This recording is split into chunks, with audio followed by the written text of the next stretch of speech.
El orden evangélico. El Señor ha mostrado que el orden evangélico ha sido temido y descuidado en demasía. Debe rehuirse el formalismo, pero al hacerlo, no se debe descuidar el orden. Hay orden en el cielo. Había orden en la Iglesia cuando Cristo estaba en la tierra, y después de su partida el orden fue estrictamente observado entre sus apóstoles.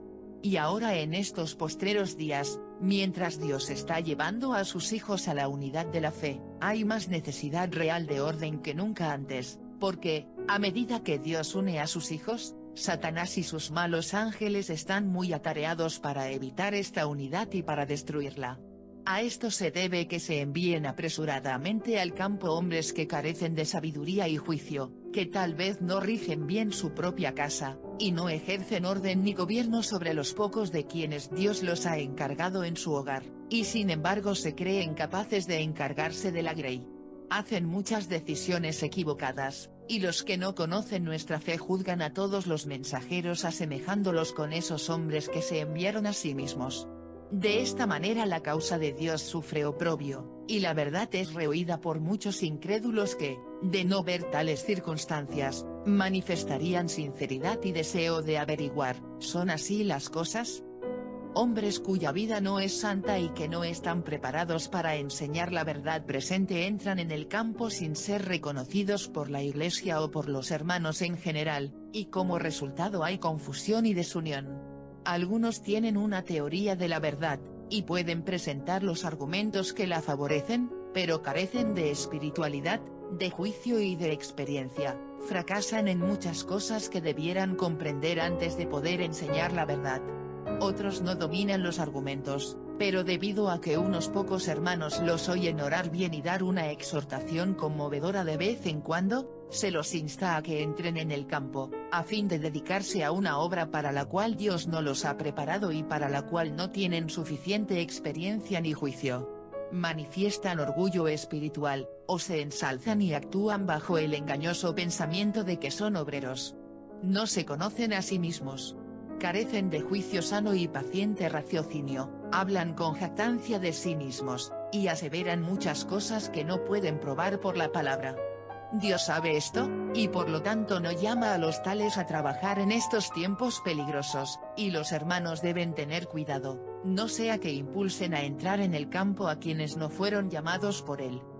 Aquellos hombres a quienes Dios no llamó son generalmente los que manifiestan mayor confianza de que han sido llamados y que sus labores son muy importantes. Entran en el campo y no ejercen generalmente una buena influencia. Sin embargo, en algunos lugares tienen cierta medida de éxito, y esto los induce a ellos y a otros a pensar que han sido llamados seguramente por Dios. El hecho de que tengan cierto éxito no es una evidencia positiva de que hayan sido llamados por Dios, pues los ángeles de Dios están ahora influyendo en los corazones de sus hijos sinceros para iluminar su entendimiento en cuanto a la verdad presente, a fin de que la acepten y la vivan. Y aun cuando hombres que se enviaron a sí mismos se coloquen donde Dios no los puso y profesen ser maestros, y haya almas que acepten la verdad al oírlos hablar de ella, esto no es evidencia de que fueron llamados por Dios. Las almas que reciben la verdad por su intermedio serán luego sometidas a pruebas y servidumbre, porque descubrirán más tarde que estos hombres no andan conforme al consejo de Dios.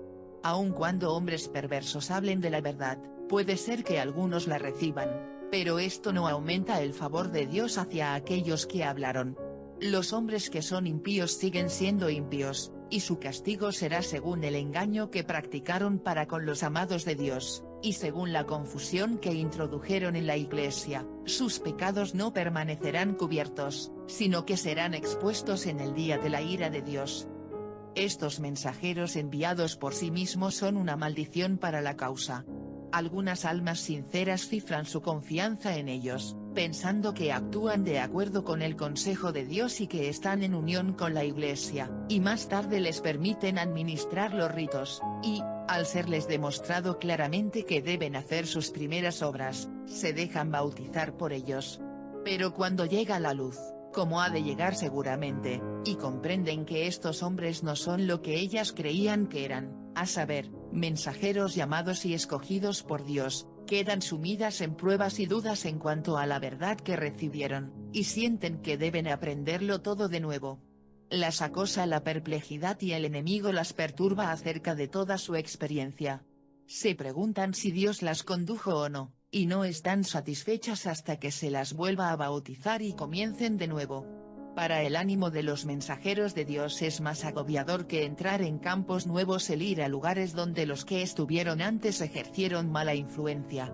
Los siervos de Dios tienen que actuar con sencillez y franqueza, y no encubrir el mal proceder, porque están entre los vivos y los muertos, y tendrán que dar cuenta de su fidelidad, de su misión y de la influencia que ejercen sobre la grey de la cual el Señor los hizo sobreveedores. Los que reciben la verdad y son puestos en tales pruebas habrían recibido la verdad igualmente si esos hombres se hubiesen mantenido alejados, ocupando el lugar humilde que el Señor les designaba. El ojo de Dios velaba sobre sus joyas, y habría dirigido hacia ellas sus mensajeros llamados y escogidos, hombres que habrían obrado comprensivamente. La luz de la verdad habría brillado ante estas almas, les habría descubierto su verdadera posición, y ellas habrían recibido la verdad con el entendimiento y habrían sido satisfechas con su belleza y claridad. Y al sentir sus efectos poderosos, habrían sido fuertes y derramado una influencia santa.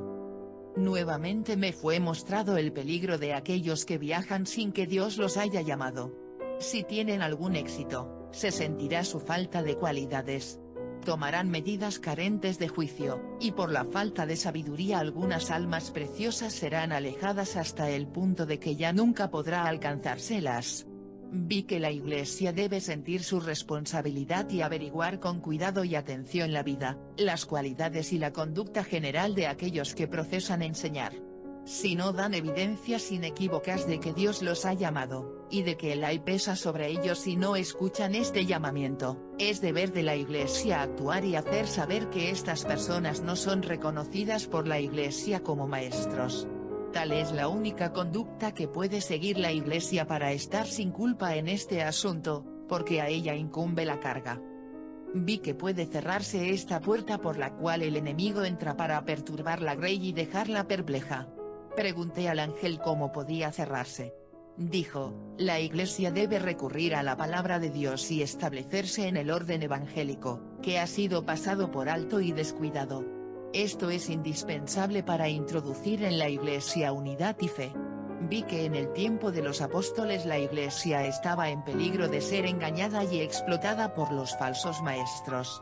Por lo tanto los hermanos eligieron a hombres que habían dado buenas pruebas de que eran capaces de gobernar bien su propia casa y conservar el orden en sus propias familias, y que fuesen capaces de iluminar a los que estaban en tinieblas. Se interrogó a Dios acerca de ellos, y luego, de acuerdo con el parecer de la Iglesia y del Espíritu Santo, fueron puestos aparte por la imposición de las manos. Habiendo recibido su mandato de Dios y una vez aprobados por la Iglesia, salieron a bautizar en el nombre del Padre, del Hijo y del Espíritu Santo, y a administrar los ritos de la casa del Señor, sirviendo a menudo a los santos, presentándoles los emblemas del cuerpo quebrantado y la sangre derramada del Salvador crucificado, a fin de mantener frescos en la memoria de sus amados hijos sus sufrimientos y su muerte. Vi que nosotros no estamos más seguros ahora que la Iglesia en los tiempos de los apóstoles en lo que respecta a los falsos maestros, y, aun cuando no vayamos más lejos, debemos tomar medidas tan especiales como las que ellos tomaban para asegurar la paz, la armonía y la unión de la grey. Tenemos su ejemplo, y debemos seguirlo. Los hermanos de experiencia y de sano criterio deben reunirse, y siguiendo la palabra de Dios y la sanción del Espíritu Santo, debieran, con ferviente oración, imponer las manos a aquellos que dieron pruebas claras de que recibieron su mandato de Dios, y ponerlos aparte para que se dediquen por completo a su obra. Este acto revelaría la sanción que la Iglesia les da para que salgan como mensajeros a proclamar el mensaje más solemne que fuera dado alguna vez a los hombres. Dios no confiará el cuidado de su preciosa grey a hombres cuyo juicio y ánimo hayan sido debilitados por errores anteriores, como el así llamado perfeccionismo y el espiritismo, hombres que, por su conducta mientras estaban en tales errores, se deshonraron y trajeron oprobio sobre la causa de la verdad. Aunque se consideren libres del error y competentes para enseñar este último mensaje, Dios no los aceptará. No confiará preciosas almas a su cuidado, porque su juicio se pervirtió mientras estaban en el error y está ahora debilitado. El grande y santo es un Dios celoso, y quiere que su verdad sea proclamada por hombres santos. La santa ley promulgada por Dios desde el Sinaí es parte de él mismo, y únicamente hombres santos que la observen estrictamente le honrarán enseñándola a otros. Los siervos de Dios que enseñan la verdad deben ser hombres de juicio. Deben ser hombres que puedan soportar la oposición sin excitarse, porque los que se oponen a la verdad atacarán a los que la enseñan, y presentarán contra ella toda objeción que pueda presentarse, y lo harán en la peor forma posible. Los siervos de Dios que llevan el mensaje deben estar preparados para eliminar estas objeciones con calma y mansedumbre, mediante la luz de la verdad.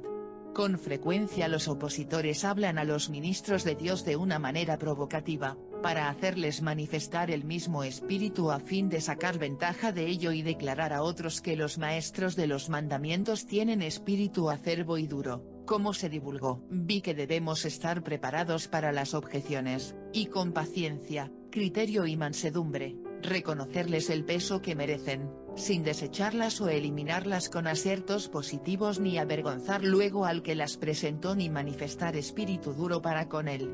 Dese más bien a las objeciones su peso, y luego preséntese la luz y el poder de la verdad, para que su peso venza y elimine los errores. De esta manera se creará una buena impresión, y los opositores sinceros reconocerán que estaban equivocados y que los observadores de los mandamientos no son lo que se los acusó de ser. Los que profesan ser siervos del Dios viviente deben estar dispuestos a ser siervos de todos, en vez de creerse exaltados sobre los hermanos, y deben poseer un espíritu bondadoso y cortés. Si llegan a errar, deben estar dispuestos a confesarlo cabalmente. La sinceridad de las intenciones no puede usarse como excusa por no confesar los errores. La confesión no reduciría la confianza de la Iglesia en el mensajero, mientras que él daría un buen ejemplo, se alentaría un espíritu de confesión en la Iglesia, y el resultado sería una dulce unión. Los que profesan ser maestros, deben ser dechados de piedad, mansedumbre y humildad, es decir, deben poseer un espíritu bondadoso, a fin de ganar almas para Jesús y la verdad de la Biblia. Un ministro de Cristo debe ser puro en su conversación y en sus acciones. Debe recordar siempre que está manejando las palabras de la inspiración, las palabras de un Dios santo. Debe recordar también que la grey ha sido confiada a su cuidado, y que él ha de llevar sus casos a Jesús e interceder por ellos como Jesús intercede por nosotros ante el Padre. Me fueron señalados los hijos de Israel de antaño y vi cuán puros y santos habían de ser los ministros del santuario, porque su obra los ponía en estrecha relación con Dios. Los que ministran deben ser santos, puros y sin defecto, o Dios los destruirá. Dios no ha cambiado. Es tan santo y puro, tan meticuloso como lo fue siempre. Los que profesan ser ministros de Jesús deben ser hombres de experiencia y profunda piedad, y entonces podrán en todo tiempo y lugar esparcir una influencia santa. He visto que es ahora tiempo para que los mensajeros vayan doquiera se abra una puerta, y que Dios irá delante de ellos y abrirá los corazones de algunos para que oigan. Hay que entrar en nuevos lugares, y doquiera se haga esto, será bueno ir, si es posible, de dos en dos, a fin de que se sostengan las manos mutuamente. Fue presentado un plan como este: sería bueno que dos hermanos principien juntos y viajen en compañía hasta los lugares más obscuros, donde hay mucha oposición, y donde se necesita mucho trabajo, y con esfuerzos unidos y fe enérgica presenten la verdad a los que están en tinieblas. Luego, si les es posible lograr más visitando muchos lugares, vayan separados, pero mientras están de gira reúnanse a menudo, para animarse uno al otro por su fe, a fin de fortalecerse y sostenerse mutuamente las manos. También deben consultarse acerca de los lugares que les resultan abiertos, y decidir cuál de sus dones es el que más se necesita, y de qué manera podrán tener más éxito para alcanzar los corazones. Luego, cuando se separen nuevamente, su valor y su energía se habrán renovado para hacer frente a la oposición y a las tinieblas, y a fin de trabajar con corazón sensible para salvar a las almas que perecen. Vi que los siervos de Dios no deben pasar una y otra vez por el mismo campo de labor, sino que deben buscar almas en nuevos lugares. Los que ya están establecidos en la verdad no deben exigir tanto de su labor, porque deben poder sostenerse solos, y fortalecer a los que los rodean, mientras que los mensajeros de Dios visitan los lugares sombríos y solitarios, presentando la verdad a aquellos que no la conocen todavía. Primeros Escritos, página 97 a la 104.